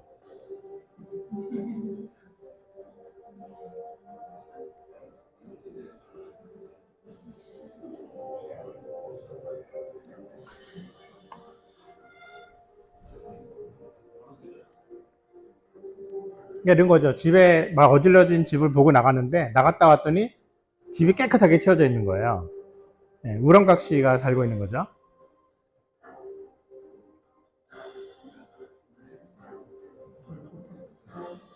자, 저런 일이 실제로 일어날까요? 보신 적 있습니까? 질서는 절대 우연히 생겨날 수 없는 겁니다. 그러니까 질서가 현재 보이면 분명히 누군가의 목적과 누군가의 설계와 누군가의 노력이 있다라는 거를 그대로 확인시켜 주는 게 질서예요. 그러니까 질서라는 게 특징이 본질이 그렇다면은 우리가 볼 수 있는 수많은 우주 만물의 질서. 그러니까 자리가 있고 순서가 있고 수금지화 목토천해 태양계의 행성의 순서가 있고 돌아가는 공전의 주기가 있고 태양은 우리 은하의 중심을 따라서 돌고 있는 엄청나게 빠른 속도로 돌고 있거든요. 그러니까 우주의 엄청난 질서, 그 다음에 우리 지구 안에서 볼 수 있는 수많은 동물과 식물들의 질서, 그런 질서들 우리가 매일같이 눈으로 보고 있는데 그렇다는 얘기는 그 질서는 누군가가 목적하고 누군가가 설계하고 누군가가 노력하고 있다는 거죠. 근데 질서가 대단하면 대단할수록 목적하고 설계하고 노력한 분이 대단하다는 얘기거든요. 그러니까 우주 만물의 엄청난 질서를 누군가가 목적하고 설계하고 노력하고 계시다라는 게 성경에 보니까 답이 나오는 거죠. 그분이 능력의 말씀으로 만물을 붙들고 지금도 섭리하고 계시는 창조주 하나님. 그게 바로 하나님의 창조의 증거라는 얘기입니다. 주변의 질서를 보거든, 사람이 만든 질서를 보거든, 아, 그 사람의 목적과 설계와 노력을 칭찬해 주시고, 하나님의 질서를 보거든 창조주 하나님께 영광을 돌리면 되는 겁니다. 그래야 하늘에 하나님의 영광이 가득하고 궁창에 그의 손으로 하신 일이 가득한 그런 모습도 우리가 늘 볼 수 있게 되는 거죠. 눈이 뜨이는 겁니다. 자, 6번째 단어입니다. 정보. 요즘 뭐 정보 시대 이렇게 얘기하잖아요. 정보 굉장히 중요합니다. 컴퓨터, 휴대폰. 자, 정보라는 거는요, 사실 굉장히 중요한 의미가 있는 데이터인데요. 그냥 데이터가 아니라 의미를 가진 데이터거든요. 그래서 진화론자들 중에 이런 주장을 하는 사람도 있었어요. 원숭이한테 타이핑을 시키면 얘한테 무한대의 시간을 주면 얘가 적어도 소설책 한 권은 쓸 수 있을 것이다. 그렇게 주장을 하던 사람이 있었거든요. 근데 2003년도에 영국에서 대학에서 연구진들이 실험을 해봤어요. 원숭이 6마리한테 키보드하고 스크린 딱 주고서는 마음껏 쳐라. 그래서 얘네들을 데리고서는 열심히 치게 했습니다. 물론 얘네들이 컴퓨터하고 키보드를 주면은 앉아서 타이핑을 시작을 할 거라고 생각할 수 없죠. 그러니까 초반에는 타이핑을 쳐야 되는 걸 모르고 그냥 그 위에다가 막 오줌 싸기도 하고 뭐 발로 걷어차기도 하고, 그래서 타이핑을 하는 데까지 시간이 꽤 걸리긴 했다고 해요. 근데 아무리 시간이 지나도 뭐가 나오지 않더라는 겁니다. 그러니까 원숭이에게 타이핑을 해보려고 했던 실험은 전부 다 실패로 끝났어요. 그러니까 뭔가 의미 있는 단어 하나조차도 나오지가 않았습니다. 그냥 아무 의미 없는 글자들 나오는 거죠. 저게 우연히 정보가 만들어질 수 있지 않을까라는 생각을 완전히 깨버린 실험이거든요. 그러니까 원숭이들이 시간만 주면은 무작위로 아무 생각 없이 타이핑을 하면은 그 중에 의미 있는 단어나 문장이 나올지도 모른다라고 하는 생각은 그냥 소설입니다. 말이 안 되거든요. 사실은 정보라는 건 굉장히 중요해요. 저게 모스보인데요. 알파벳 26개 글자를 3개의 심벌로, 상징으로 작은 신호, 점이라고 점을 보여주는 게 있고, 긴 신호, 그 다음에 중간에 공백, 비어있는 잠깐의 그 빈 시간. 그래서 3가지 종류의 기호로 26개의 단어를, 그러니까 글자를, 알파벳을 표현을 하면서 저거를 쭉 나열을 하면 단어가 만들어지고, 단어가 나열이 되면 문장이 되고, 그렇게 해서 정보를 표현할 수 있는 가장 기초적인 구호잖아요. 그래서 모스보가 사실은 우리나라에서도 사람들한테 별로 잘 알려지지 않다가 예전에 기생충에서 그 가로등 껌뻑껌뻑거리면서 자기 살아있는 거를 누군가가 보여주면서 저거는 절대 전기가 우연히 뭐 접촉불량으로 일어나는 껌뻑거림이 아니라 누군가가 의도를 가지고 의미를 전달하기 위한 껌뻑거림이야 라는 거를 눈치채고 사람을 찾잖아요. 딱 그런 상황입니다. 그래서 여러분이 어디에 가시더라도 반드시 알아야 되는 모스보가 바로 SOS, 구조요청입니다. 그래서 짧은 신호, 점점점, 그 다음에 긴 신호, 길게. 그래서 뭐 어디 벽에, 어디 건물에 갇히면 벽을 두드려야 되는 거죠. 땅땅땅, 땅땅땅, 땅땅땅. 요것만 계속 반복하시면 누군가가 찾으러 옵니다. 왜냐하면 그거는 정보를 아는 누군가가 의도를 가지고 만들어낸 신호기 때문에 우연히 생겨난 신호가 아니라는 거죠. 사실은 저런 식의 일들이 지금 전 세계적으로 활동하고 있는 연구센터 중에 하나가 뭐가 있냐면 세티라는 게 있는데요. 그 우주의 외계인을 찾는 연구단체입니다. 그래서 외계인들이 지적인 신호를 우주에서 막 보내오는 그 신호를 캐치해서 뭔가 의미 있는 신호가 있을까? 그게 영어로 나온 게 컨택이라는 영화예요. 그래서 1997년인가 한번 나왔다가 몇 년 전에 리메이크 돼서 나와서 되게 인기를 끌었는데, 우주 외계의 지적 생명체가 정보를 보내오는 거를 캐치할 수 있다면 외계인이 있다는 증거다. 이런 발상을 가지고 한 건데 아직까지 몇십 년째 계속 신호를 수신하고 있지만 쓸만한 신호는 아직까지 안 오고 있거든요. 그 얘기가 뭐냐면 정보는 반드시 지적인 원인을 통해서만 만들어진다라는 거예요. 저절로 만들어질 수 없는 게 정보의 특징입니다. 그런데 우리가 살고 있는 이 지구상에 수많은 생명체들이 있거든요. 생명체에 유전 정보가 있다는 사실을 다 알아냈어요. 20세기에 수많은 생명과학자들이 저 사실을 찾아냈습니다. 그래서 지금은 모든 사람들이 다 알아요. 생명체 세포 안에 유전자라는 게 들어있는데 그 유전자가 그 유전 정보라고 불리는 그 생명체를 이루는 중요한 정보들이 들어있다. 그 정보들을 보면은요, 생명체의 언어라고 표현을 하는데 그 언어가 우리가 사람이 쓰고 있는 아까 모스크바처럼 그런 언어하고 개념이 비슷해요. 뭔가 부호를 통해서 글자가 만들어지고 단어가 생기고 문장이 생기면서 어떤 의미가 표현된다. 마찬가지로 생명체 언어도요. 부호가 딱 4개입니다. A, G, C, U라는 부호 4개를 가지고 얘를 잘 섞어서 3개를 묶으면 얘가 아미노산 하나의 종류를 가리키게 되고 그 아미노산 종류가 20개 정도 되거든요. 알파벳 26개 대신 더 짧아요.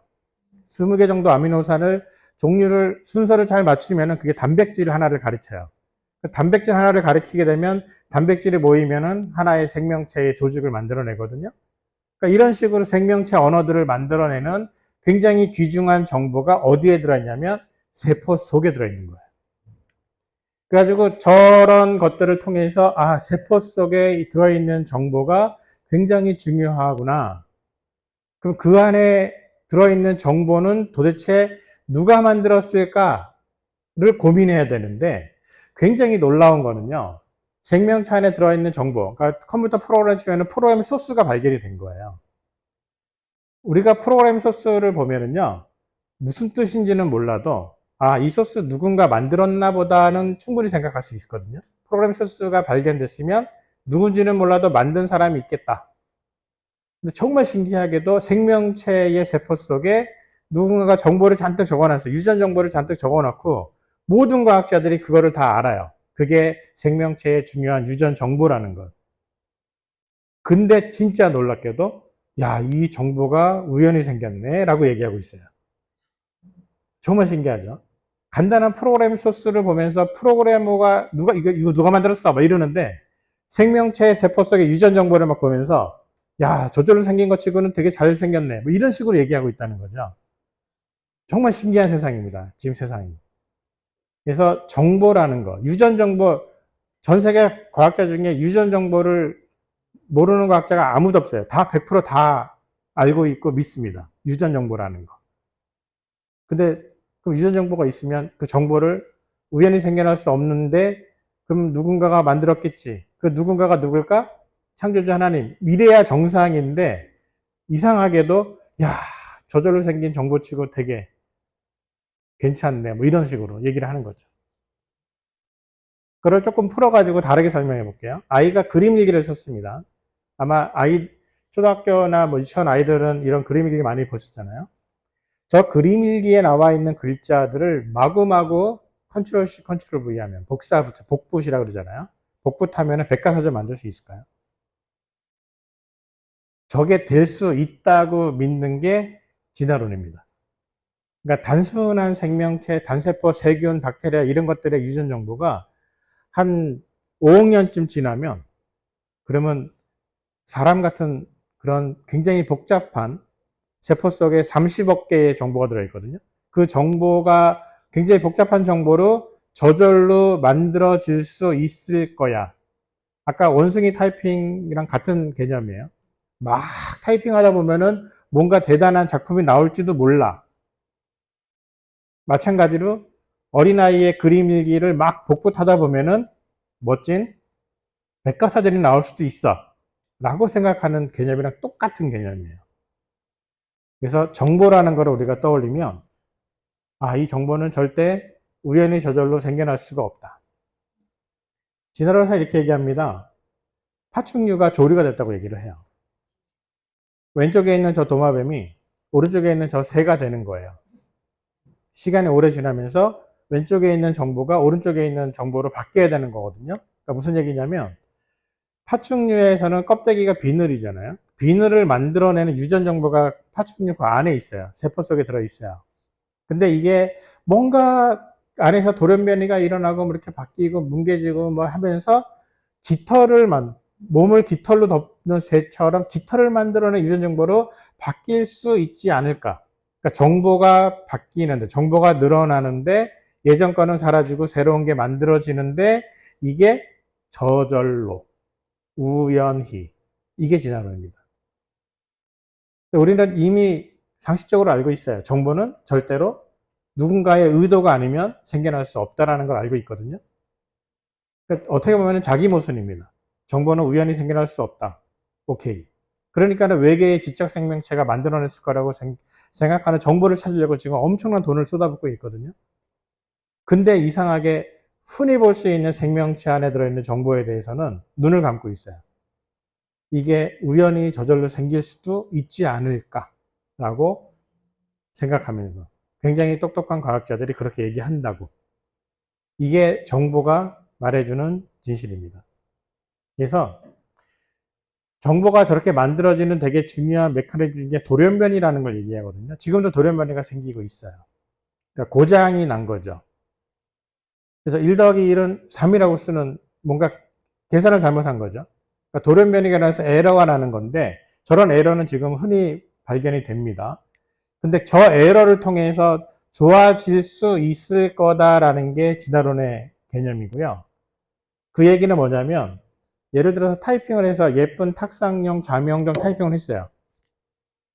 저 타이핑을 했는데 저게 중간에 전달을 하면서 자소 분리가 일어나가지고 자음과 모음이 다 순서가 뒤바뀌었습니다.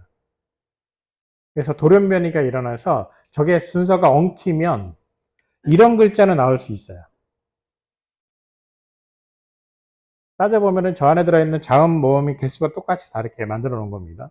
그런데 진화론은 어떤 개념이냐면 저게 자소 분리가 일어나서 뭔가 막 복잡하게 엉키다 보면은 음성인식 오디오 시스템이라는 문장도 나올 수 있을지도 몰라. 이게 진화론이에요. 그러니까 정보라는 게 눈에 보이면서도 이 정보의 출처가 과정이 우연히 저절로 생길 수도 있지 않을까라고 생각하는 진화론. 그러니까 믿기 힘들다는 얘기죠. 정보라는 차원에서 정보를 조금만 생각을 해보면. 정보 얘기가 나왔으니까는 바로 이어서 설계도 얘기를 넘어가 보겠습니다. 저게 의자일까요? 가방일까요? 자, 가방이었는데 의자가 됐습니다. 저 의자가 다시 가방으로 변합니다. 이건 뭐 SF 트랜스포머 같은 영화 내용이 아니고요. 그냥 팩트입니다. 자, 분명한 거는요. 의자인지 가방인지는 몰라도 저거 설계도가 있을까요? 없을까요? 탕에 설계도가 있으니까 설계도들을 만들었겠죠. 이게 설계라는 거의 본질이에요.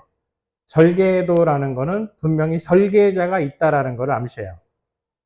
그러면 모든 생명체의 설계도가 유전 정보라고 얘기했잖아요.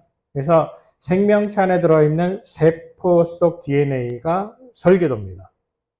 아직 과학자들이 그 설계도의 의미는 다 이해를 못하고 있어요. 조금씩 알아가고 있습니다. 하지만 누구도 부인할 수 없는 게 이게 설계도다라는 거는 알아요.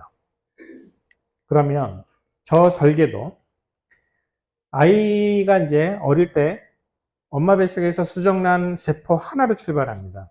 그러니까 정자, 난자가 합쳐져서 수정란이 되면 세포가 하나예요. 딱 한 개. 보통 성인 남성의 세포가 60조에서 100조 개 정도가 돼요. 출발이 세포 하나로 출발했어요. 자, 세포 하나가 엄마 뱃속에서 한 280일 동안 계속 세포 분열을 통해서 세포가 늘어납니다. 그래서 계속해서 늘어나면서 아이의 모습을 갖춰가요. 이게 이제 그 임신한 임산부의 뱃속에서 일어나고 있는 모습이에요. 그래서 저게 한 280일 후에 완벽하게 아이로 태어날 때까지 모든 과정이 설계도대로 진행이 됩니다. 그러니까 저 설계도 안에는 언제, 어디에, 어떤 세포가 만들어져야 된다라는 게 전부 다 설계가 돼 있는 거예요. 그걸 아직 과학자들이 다 파악을 못하고 있지만 분명한 사실은 설계도대로 되었기 때문에 우리가 지금 여기 존재하고 있는 거죠. 이게 설계도라는 특징입니다. 그런데 과학자들이 또 인정하는 것 중에 하나가 사람의 세포 속에 들어있는 물질들을 연구하다 보면 세포 한 개가 보여주는 복잡성이 우주 왕복선 하나보다 훨씬 더 복잡하다. 여러분, 우주 왕복선 저거 하나를 띄어서 올려보내기 위해서는 수천 명의 과학자들과 엔지니어들이 달라붙어서 저거를 만들어야 되잖아요. 우주 왕복선 하나보다도 훨씬 복잡한 게 사람 몸의 세포 하나거든요. 근데 아까 이제 280일 정도 이렇게 아이가 엄마 뱃속에서 태어난다고 얘기했잖아요. 저 과정이 평균을 따져보면은 1분에 15,000개의 세포가 만들어진다고 해요. 세포 하나는 우주 왕복선보다 복잡해요.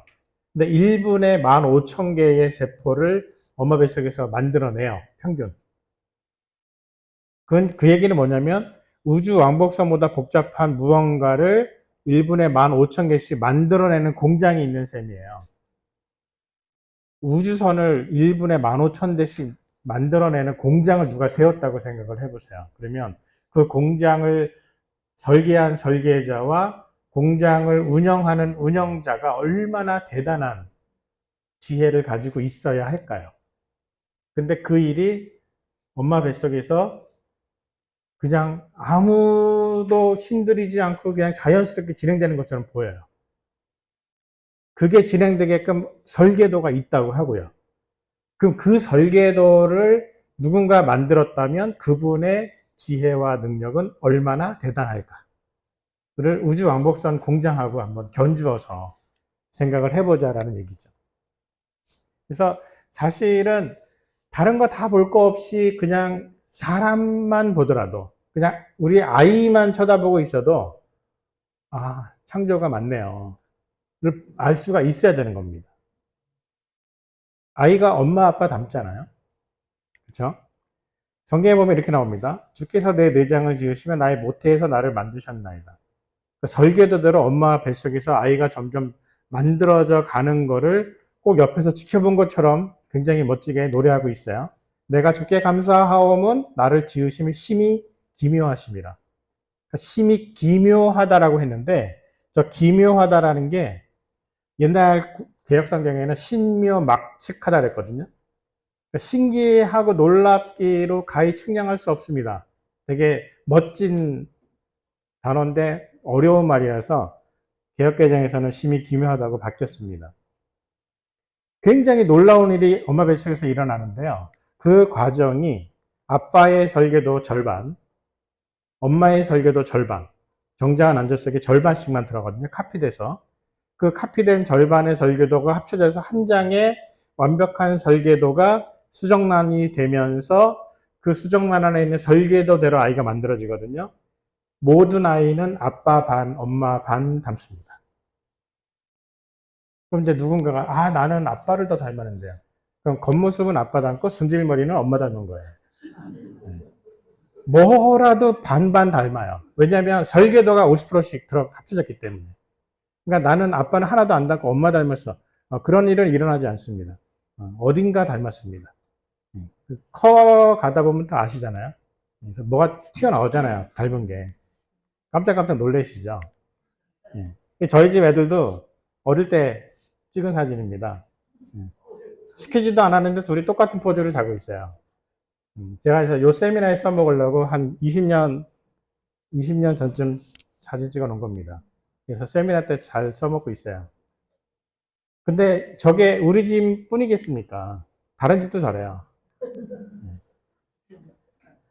아마 집에서 아이 여럿 키우신 분들은 가끔 보면은 하는 짓이 똑같은 게 보일 겁니다. 그게 이유가 뭐냐면 설계도가 같으니까. 그러니까 설계도가 일란사 쌍둥이가 아니면 똑같지는 않거든요. 조금씩 다르긴 하지만 그래도 기본적으로 같은 카피본이기 때문에 엄마 반, 아빠 반 닮고 자녀들끼리도 닮아요. 그러니까 이게 어떻게 보면은 설계도가 우리 몸속의 세포 속에 있다라고 하는 것 자체가 설계도가 놀라운 지혜와 능력이 필요하다라는 것을 우리가 알면 알게 될수록 창조주 하나님의 놀라운 지혜와 능력을 알아갈 수밖에 없게 되는 거거든요. 자, 그러면 잠시 이제 과거로 돌아가겠습니다. 엄마 뱃속에서 무슨 일이 일어나고 있는지.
자, 뭐 기억은 잘 안 나시겠지만 다들 이제 이렇게 태어나셨습니다. 설계도대로.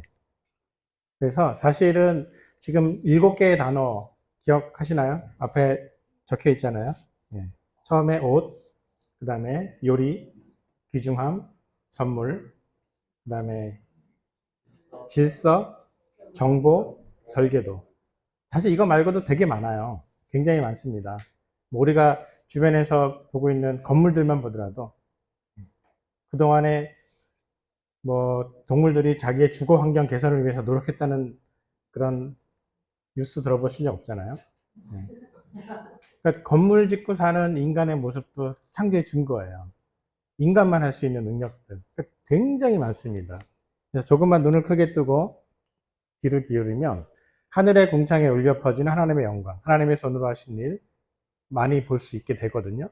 그래서 사실은 어떻게 보면은 우리가 살고 있는 이 세상의 모든 모습들은 하나님의 일반 계시, 자연 계시라고 불리는 하나님의 섭리의 모습들이 보여지는 거고요. 그 모습들을 통해서 우리는 창조주 하나님을 느낄 수밖에 없어야 정상입니다. 근데 우리가 눈과 귀가 어두워지고 둔해져서 못 느끼는 거죠. 근데 그 창조주가 과연 누구냐라고 할 때에 요한복음 1장에 보니까 태초에 말씀이 계시니라. 근데 만물이 그로 말미암아 지은 바 되었으니 지은 것이 하나도 그가 없이는 된 것이 없느니라 하면서 예수님을 얘기를 하고 있거든요. 그래서 말씀이신 예수님인데 그분이 모든 만물을 지으셨대요.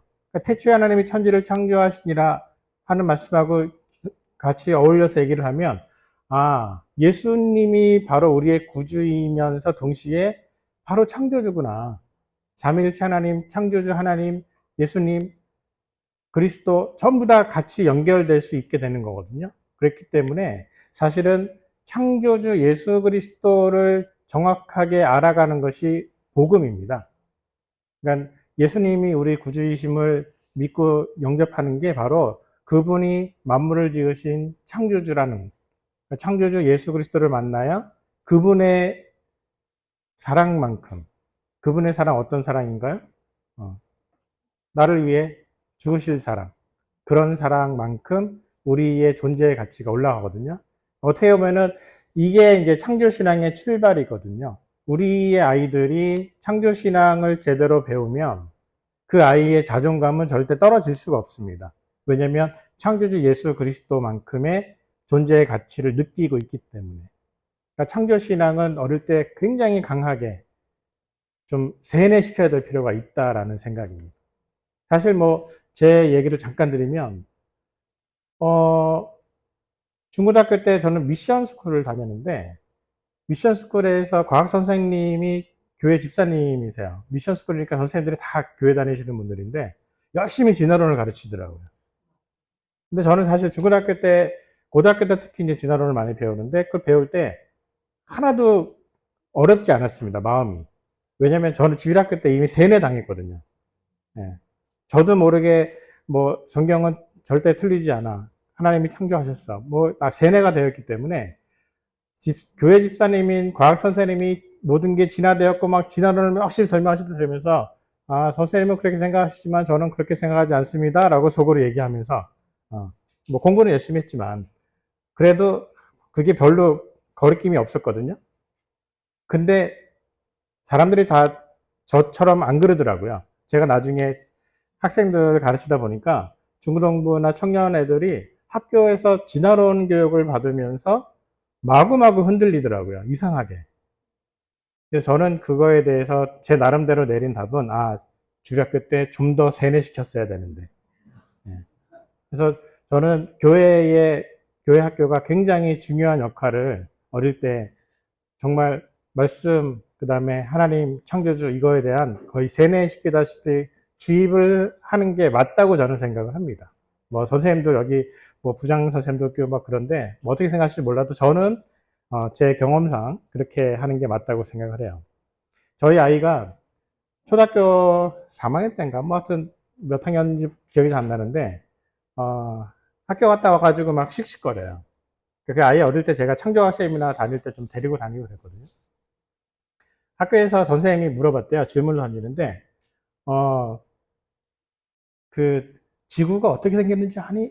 그러니까는 막 애들이 손 들고 답을 하는데 누가 그랬대요. 태양에서 떨어져 나와가지고 지구가 됐대요. 다른 애들이 그걸 들으면서, 저 나도 아는데 하면서 아쉬워하더래요. 자기가 답을 해야 되는데 답을 못했다고. 근데 저희 아이가 용감하게 손을 딱 들고, 하나님이 만드셨어요. 무슨 일이 일어날게요? 네, 모든 애들이 깔깔거리고 웃더래요. 그래서 와서 씩씩거리는 거예요. 내가 분명히 교회에서 배운 대로 하나님이 지구를 만드셨다고 얘기했는데 다들 비웃더라. 그러면서 그 깔깔거리고 웃는 애들 중에 쟤도 교회 다니고 그런데도 지구가 태양에서 떨어져 나왔다고 이렇게 얘기를 하는 거죠. 열심히 Y 지구를 본 거예요. 이게 지금 우리의 아이들의 현실입니다. 그 이제 현실 얘기는 제가 조금 더 이제 다음 시간에 계속 얘기를 드리긴 할 텐데요. 저는 이제 오늘의 제 이야기를 이렇게 결론을 맺고 싶습니다. 천지 만물을 창조하신 분을 뵙는 것이 인생의 가장 큰 성공입니다. 그래서 이런 성공을 이루시고 또 이런 성공을 하는 자녀와 아이들로 길러 가시기를 바라면서 제 말씀을 맺도록 하겠습니다.